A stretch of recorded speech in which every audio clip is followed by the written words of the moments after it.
चलिए जी, आज हमने देखना है, एक तो कल जो हमने सीखा वर्किंग कैपिटल साइकिल।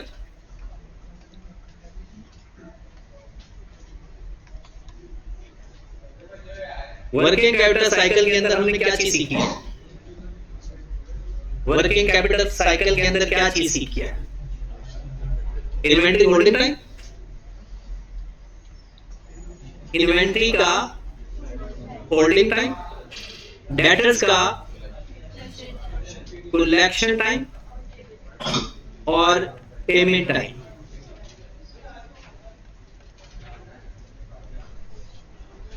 और ये जो टाइम है आपका, ये जरूरी नहीं कि नंबर ऑफ डेज में हो, ये मंथ में भी हो सकता है, ये वीक्स में भी हो सकता है। आज हमने ये देखना है, कभी कभी वो हमसे पूछ लेगा वर्किंग कैपिटल रिक्वायरमेंट।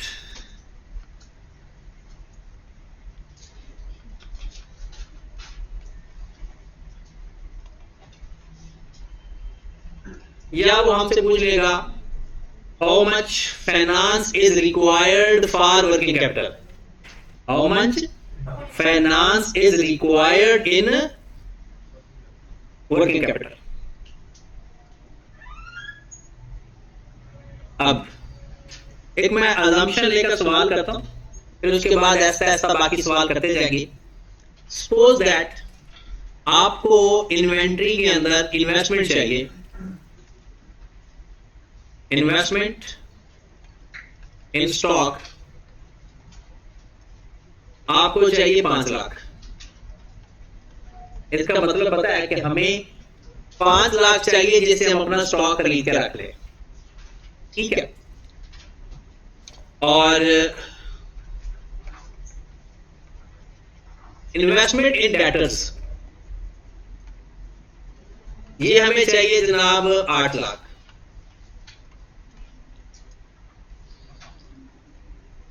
इसका मतलब पता है, आपको टोटल 13 लाख का स्टॉक चाहिए। आपने अपना क्लोजिंग स्टॉक मेंटेन करना है 5 लाख और 8 लाख का अपने डेटर्स को बेचना भी है। और ये अजम्पशन ले रहे हैं कि all goods are sold on credit, all goods sold on credit, ये अजम्पशन है। फिलहाल आपने 8 लाख की चीजें बेचने के लिए चाहिए, 5 लाख के लिए, 5 लाख क्लोजिंग स्टॉक के लिए भी चाहिए। इसका मतलब ये है कि आपको 13 लाख रुपया चाहिए। 8 लाख का सामान खरीद के हमने डेटर को देना है और 5 लाख हमें अपना क्लोजिंग स्टॉक भी रखना है। Got it? अब सप्लायर आपको कह देता है कि भाई साहब परेशानी ना लो, मैं आपको 10 लाख की उधार दे देता हूं। क्या 10 लाख की उधार हमें सप्लायर दे रहा है? Supplier provide stock on credit.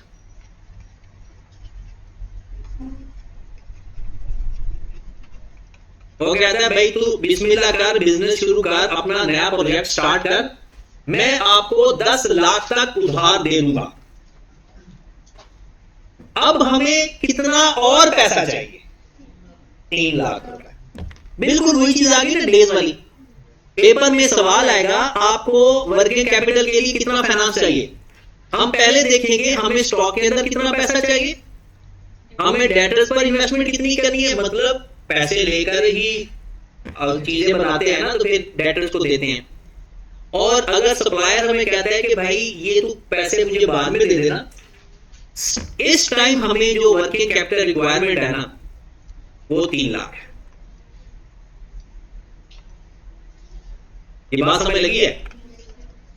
ये एक छोटी सी, एक आज का जो हमारा टॉपिक है ना, उसकी एग्जांपल है, बेसिक एग्जांपल, कि आपको जब रिक्वायरमेंट होगी वर्किंग कैपिटल की, तो ये सबसे पहले ये 3 एलिमेंट्स हैं। इसके अलावा भी है, चाहे आप सिंपल फार्मूला लिख दें, कैसे? Debtor plus stock plus debtor minus creditor is equal to 300,000। ये हमारी working capital requirement. Got it? एक अगला सवाल लिखें फिर। वर्किंग कैपिटल रिक्वायरमेंट बेसिकली हमने ये देखना है कि वर्किंग कैपिटल रिक्वायरमेंट हमारी कितनी बनती है। अगला सवाल है,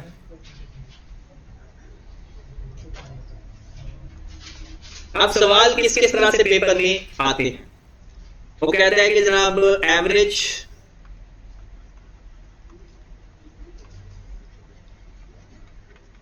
कलेक्शन टाइम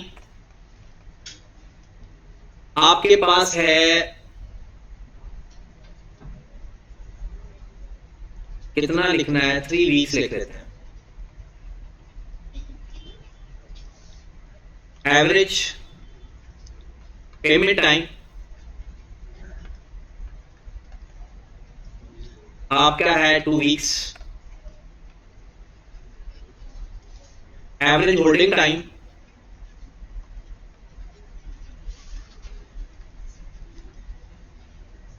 वन वीक कर लेते हैं। ओके, कहता है कि आपकी जो टोटल सेल्स हैं रुपीज 300,000, टोटल परचेजेस हैं रुपीज 180,000, या कर लेते हैं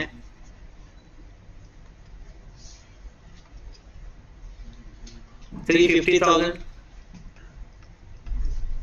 कॉस्ट ऑफ सेल है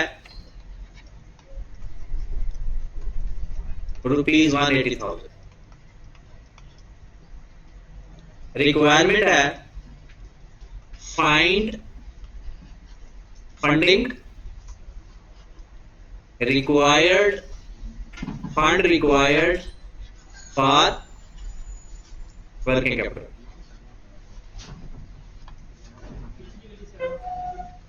ये सवाल है। हाँ जी, कर सकते हो।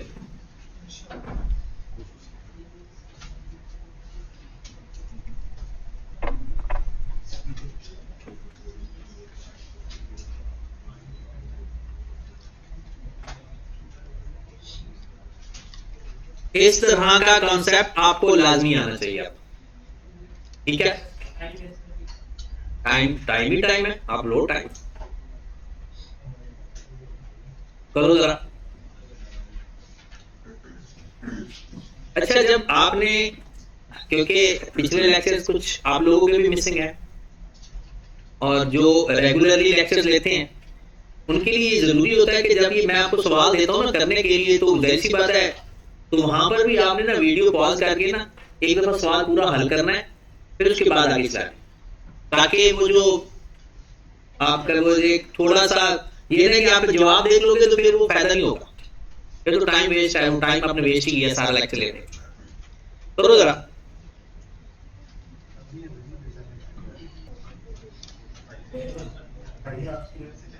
चल, वो ना एसी के लिए बैठे थे। चले जी, जरा देखिएगा, आपके पास कलेक्शन टाइम गिवन है 3 वीक्स, पेमेंट टाइम है 2 वीक्स और होल्डिंग टाइम है 1 वीक। आपने फंडिंग रिक्वायरमेंट के लिए ना, अगर आपके लिए नेट वर्किंग कैपिटल चाहिए ना, तो all current assets minus all current liabilities, ये ओरिजिनल फार्मूला है। जब भी जिंदगी में आपसे ये कोई पूछ ले कि वर्किंग कैपिटल में कितना फंड रिक्वायर्ड है, तो ये सिर्फ ये नहीं कि stock plus debtor minus creditor, ये तो बेसिक है। Otherwise all current assets except cash, क्योंकि कैश वहां से आना होता है, all current assets minus all current liabilities, net working capital हमारा वो होता है net assets, net working capital. अब इसके अंदर हमारे पास 3 चीजें गिवन है बस, एक डेटर, एक स्टॉक और एक क्रेडिटर। हमारे पास डायरेक्ट डेटर की अमाउंट नहीं गिवन, लेकिन एक फार्मूले में एवरेज डेटर मिल जाता है हमें, फार्मूले में एवरेज डेटर मिल जाता है।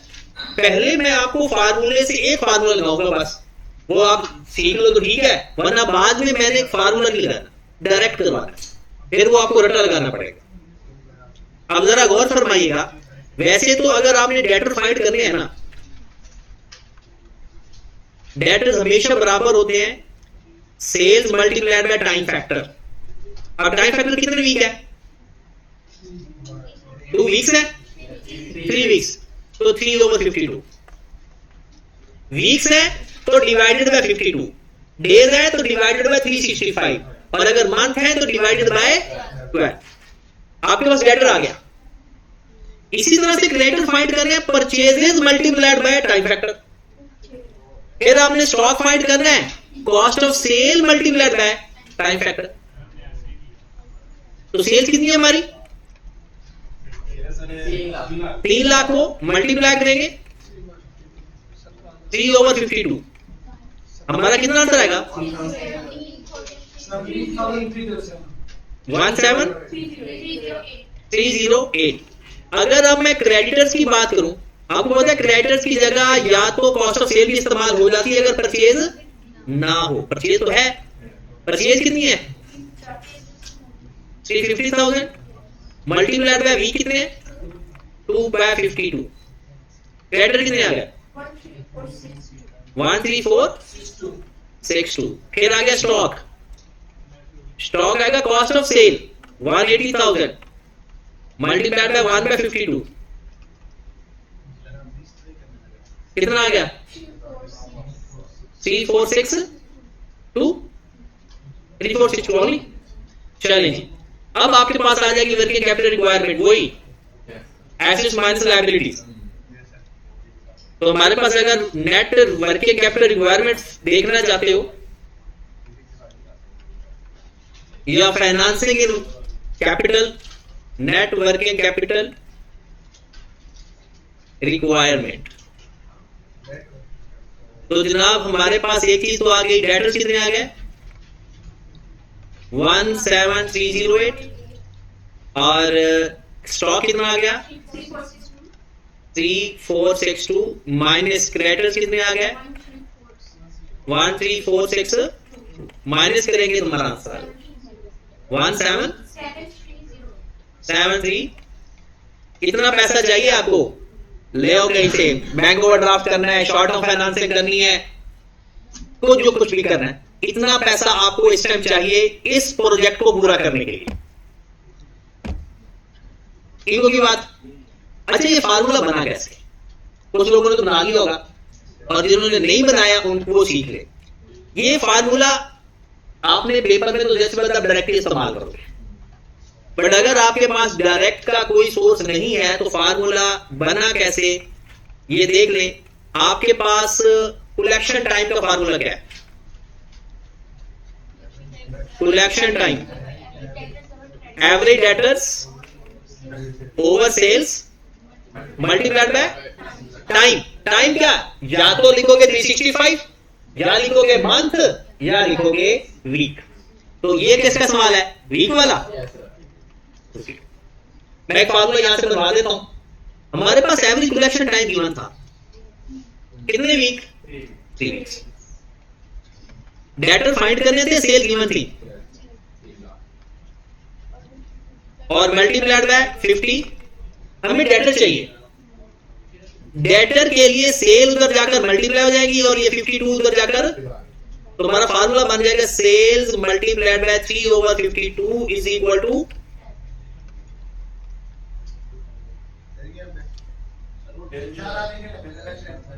ठीक है। अब अगर ये डेज होते तो डेज ओवर 365, अगर ये मंथ होते तो मंथ ओवर 12, ठीक है। तो उसको सेल को मल्टीप्लाई कर दो, ये आएंगे आपके पास एवरेज डेटर ही, लेकर आपका काम पूरा हो जाएगा, ठीक है। अब ये एक कॉन्सेप्ट होगा, और बात वही कि 99% सवाल के अंदर डेटर, क्रेडिटर्स और स्टॉक आता है, लेकिन ये जरूरी नहीं है कि सिर्फ डेटर, क्रेडिटर, स्टॉक हो, बल्कि कुछ भी हो सकता है। अब एक अगले सवाल पे चलते हैं। सवाल ये है कि सपोज दैट वो हमें कहता है कि सेल्स हैं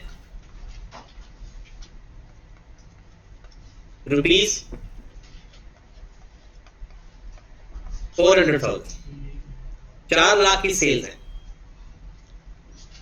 और हमारे डेटर्स हैं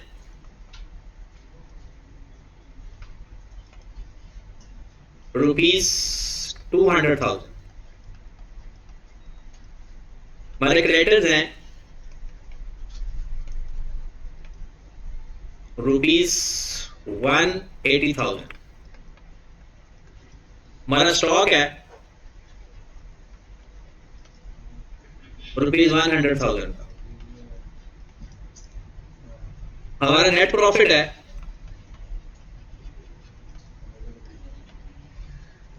%20 ऑफ सेल्स। डिविडेंड है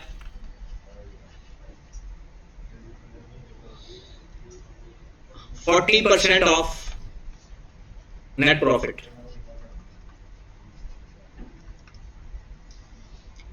ये सवाल है, कहता है working capital requirement existing position में बता दो।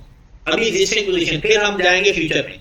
मतलब एग्जिस्टिंग पोजीशन दी होगी, फिर बताएगा कि अगर हम नया प्रोजेक्ट स्टार्ट करते हैं तो इसके अंदर नेट वर्किंग कैपिटल क्या होगा? Net working capital. अब जरा गौर फरमाइएगा, आपको कितना नेट वर्किंग कैपिटल चाहिए? चलो पहले आप बता दो, फिर आगे चलते। कितना वर्किंग कैपिटल चाहिए?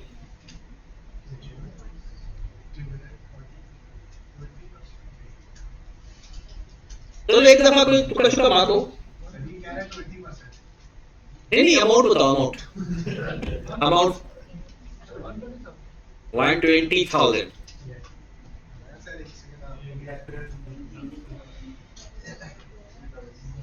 कितना? 120,000। फैजान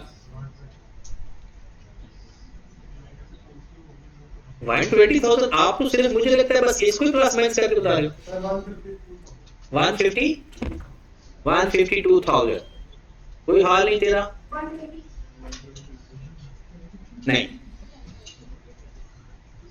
कुछ तो सोचो। 3,20,000 या 3,64,000 या सिर्फ 64,000? ये रिलायबल आंसर हो सकता है 64,000 वाला। मुझे पता नहीं है, अभी मैं चेक करूंगा तो, लेकिन ये है 1,20,000 से तो कम आएगा, ये मुझे करता हूं। नहीं, लॉस क्या मतलब?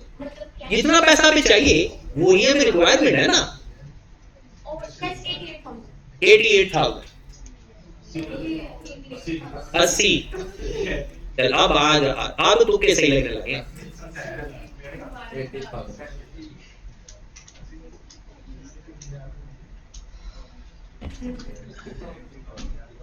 वैसे ना, मैं तो कहता हूं कि अगर जो सही वाला सीए है ना, बच्चे को ना 10 करा के ना भेज दिया जाए, जाओ सीए करो। वो शुरू से ही इस तरह से पढ़े, उसका माइंड सेट ही ऐसे डेवलप हो। ये जो दरमियान में एफएससी वाला फैक्टर है ना, वो दिमाग ना किसी और जगह पर, मतलब एक पढ़ने का स्टाइल चेंज हो जाता है। 70। अब सुने, पहले देखते हैं आप लोगों का प्रॉफिट कितना आ रहा है, नेट प्रॉफिट। अगर मैं आपसे पूछूं नेट प्रॉफिट कितना है? 80,000। इस 80,000 में से आपने 40% तो शेयर होल्डर को दे देना। आपके पास सेविंग कितनी रहेगी, जिसे हम कहते हैं रिटेन अर्निंग या अनडिस्ट्रीब्यूटेड प्रॉफिट हो गया, रिटेन अर्निंग। वो 80,000 में से आपने कितने फीसद दे दिया डिविडेंड? 40%। आपका 60% आपके पास मौजूद है। कितना रह गया? ये 48,000 आपके पास मौजूद ही अर्निंग है, ये आपके पास है। क्लियर होगी बात? अब जब जहरी सी बात है, सपोज दैट आप किसी से पैसे मांगने जाओ ना, तो पहले ये जरूरी है कि जो आपने अपना फंड को इस्तेमाल कर लिया है, ये नो कि आप पैसे मांग रहे हो, आपके अपने पैसे भी पड़े हुए हैं, आप दूसरे से कह रहे हो कि सपोज दैट आपकी जेब में पैसे हैं और आप कहते हैं मुझे पानी पिला दो, मुझे बोतल पिला दो, मुझे खाना खिला दो, मेरे पास पैसे नहीं है, तो ये गलत बात है ना। इसको भी हम यूटिलाइज करेंगे। अब देखिए, अगर हम नॉर्मल बात करें, हमारे पास डेटर कितने हैं? 2 लाख। ये इन्वेस्टमेंट चाहिए डेटर के अंदर। स्टॉक के अंदर कितनी इन्वेस्टमेंट चाहिए? 1 लाख। क्रेडिटर हमारी कितनी हेल्प करेगा? 1 लाख। ये तो हमें चाहिए था शुरू में 1 लाख। हमारे पास रिटेनर में कितनी अवेलेबल है? 48,000। अब हमें एक्स्ट्रा पैसा कितना चाहिए? 70। ये पैसा हमें लाजमी चाहिए क्योंकि हम 48,000 भी तो यूटिलाइज कर सकते हैं अपने लिए, अपने इन्वेस्टमेंट के लिए। इतनी हमारी रिटेनर में भी मौजूद है। तो जब कभी पेपर में सवाल ऐसा भी आ जाता है कि रिटेन अर्निंग का कॉन्सेप्ट बताया हो, तो ये भी आपके पास एक तरह का आपका अपना ही फंड है जो कि आपके पास ऑलरेडी अवेलेबल है। अब इसकी इक्वेशन बन सकती है, ये है वही assets is equal to liabilities. बिल्कुल वही चीज है, एसेट्स इज इक्वल टू या assets minus liabilities is equal to ये जो नेट वर्किंग कैपिटल रिक्वायरमेंट आ जाएगा। तो ये जो आपके पास अर्निंग कभी कभी आ जाती है, तो अर्निंग को भी आपने यूटिलाइज करना है। कभी कभी वो बैड डेट्स की प्रोविजन दे देगा, कभी कभी वो कंटिजेंसीज का लफ्ज इस्तेमाल कर देगा।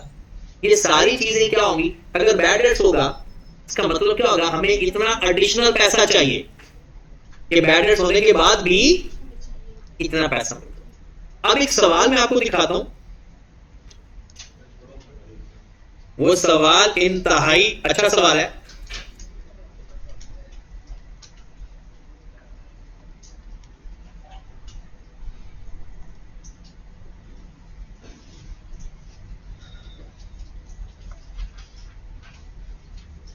बल्कि इस तरह से टाइम लग जाएगा, हम डायरेक्ट चलते हैं।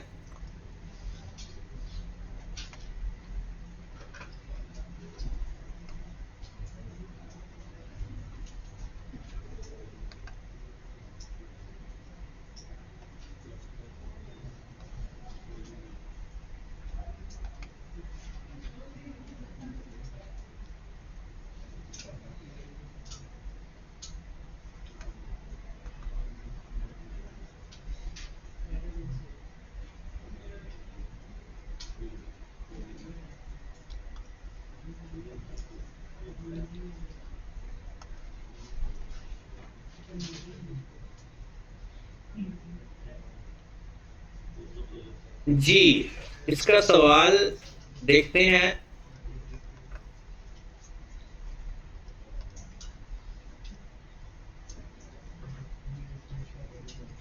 क्वेश्चन नंबर 2 है। कल का जो आपका होमवर्क है वो है, पहला क्वेश्चन तो आपने किया नहीं, तो नहीं आगे छोटे छोटे सवाल हैं ऐसे ही 2 से लेकर 10 तक करने, छोटे छोटे सवाल। ये ना देखना, ये देखो ना, ये वर्किंग कैपिटल फाइंड करना है।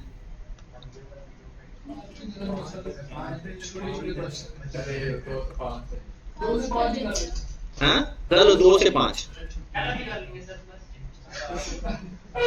अच्छा आपने तो पहले भी नहीं किया। पहले तो सिंपल था, क्या फाइंड करना था? Length of working capital cycle. और फिर आपने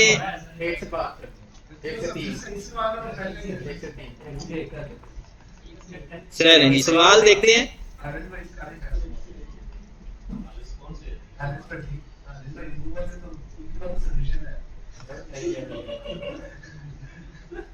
चलिए क्वेश्चन पे आए। क्वेश्चन नंबर 2,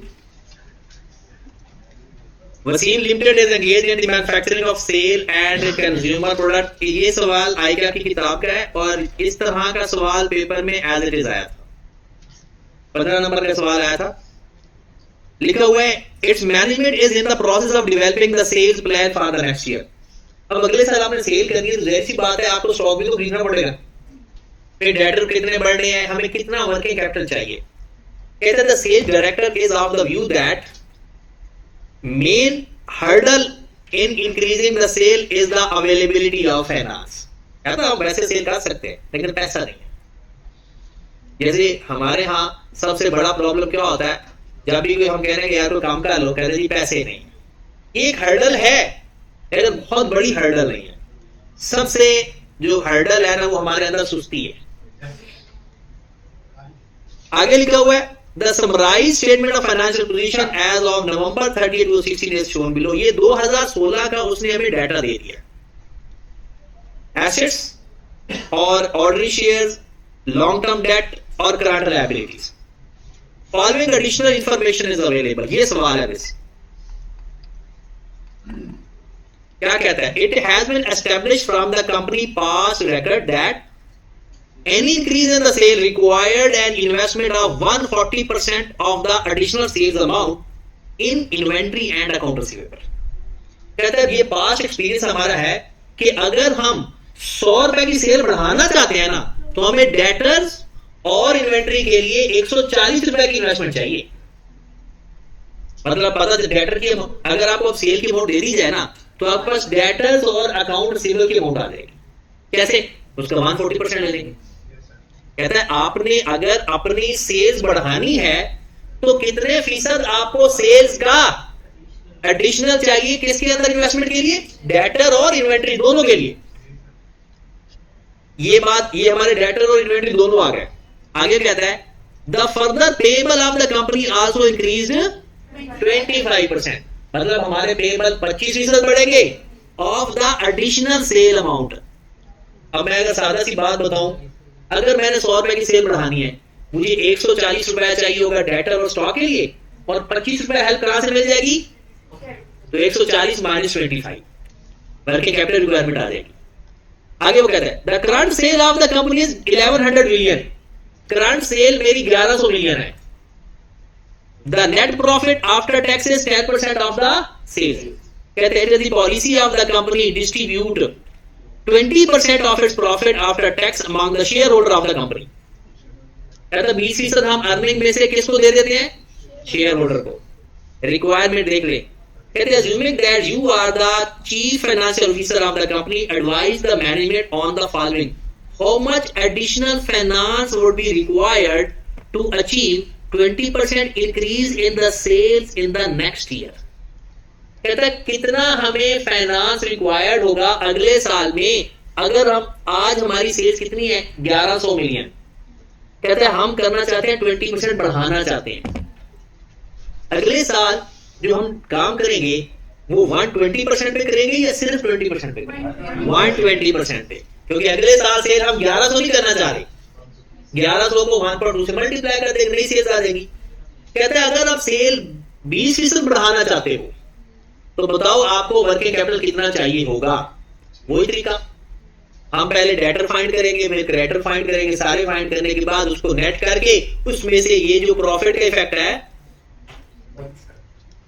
वो भी माइनस कर देंगे, या उसको पहले फार्मूले के अंदर एडजस्ट कर लेना. फिर अगली बात, बी पार्ट इसका सबसे अच्छा है. ये आपको रेशियो एनालिसिस के याद दिलाएगा. What would be the maximum growth in the sales of the company achieved if external finance are not available? कहता है मुझे ये बताओ कि आप अपनी ग्रोथ कितनी कर सकते हो, कितनी सेल बढ़ा सकते हो कि अगर आपको बाहर से कोई पैसा नहीं मिलेगा. इसका मतलब है आपके पास एक पैसा है, वो है आपकी रिटेन अर्निंग. उसी को ही यूटिलाइज करके अपनी ग्रोथ बढ़ा सकते हो. फिर वो कहता है आपको फाइनेंस थोड़ा सा मिल सकता है. किस हद तक? The additional finance is limited to amount which will maintain the existing debt equity ratio. कहता है इतना फाइनेंस ले लो कि आपका डेट इक्विटी रेशियो चेंज, वो जो पुराना डेट इक्विटी रेशियो है, नया भी डेट इक्विटी रेशियो वही है. तो दो सवाल हमारे. एक में तो हमने फाइनेंस रिक्वायरमेंट फाइंड करनी है, कितने फीसद सेल बढ़ाने के लिए? 20%. फिर वो कहता है कि अगर आपको मैं फाइनेंस पहले बता दूं, क्या फाइनेंस बताएगा रिटेनर ने? कहता बताओ अगर उतना ही फाइनेंस हो तो कितने फीसद सेल बढ़ेगी? ये तो अपोजिट, ऊपर उसने 20% सेल बढ़ा दी, बताकर हमसे क्या पूछ रहा है? फाइनेंस कितना चाहिए. और अब फाइनेंस देकर क्या पूछ रहा है? कितनी सेल्स बढ़ेगी. ठीक है, तो ये सवाल आपने करना है, सिर्फ दूसरा कर ले. वैसे तो इसके अलावा आपको बाकी सारे आ जाएंगे. मतलब अगले 10 तक सवाल आप ऐसे भागते जाओगे, बट आपने अब कहा है कि 2 to 5. जी देखिए, आपने जितनी सेल बढ़ानी है ना, आपके डेटर अपनी सेल का 140% बढ़ जाएंगे, डेटर और इन्वेंट्री. हमने वर्किंग कैपिटल रिक्वायरमेंट, मैं अज्यूम कर रहा हूं, सवाल तो नहीं करवाऊंगा ना अभी, 100 रुपए की सेल आपने बढ़ानी है, आपको डेटर की इन्वेस्टमेंट के लिए 140 रुपए चाहिए होगा, 25 रुपए आपको कहां से मिल जाएंगे, 140 माइनस 25, 115 रुपए फाइनेंस रिक्वायर्ड है, आपके पास रिटेन अर्निंग कितनी पड़ी है, माइनस कर दोगे, बाकी के पैसे फाइनेंस रिक्वायरमेंट आ जाएंगे। ठीक है, तो ये थोड़ा सा मैथमेटिकल फॉर्म है, लेकिन अगर वो ये करके आ गया जी अभी रिजल्ट नहीं आया तो तब हम पढ़ेंगे, तो रिजल्ट का क्या ताल्लुक है इसके साथ, ये सवाल एक अलग नेचर का है, अलग चीज है, इसको आपने लाजमी एफर्ट लगा कर आनी है, तभी जाकर मजा आएगा पढ़ने का, वरना पढ़ना पढ़ने का दिल नहीं करता आप। और ये सवाल बहुत अच्छा सवाल है।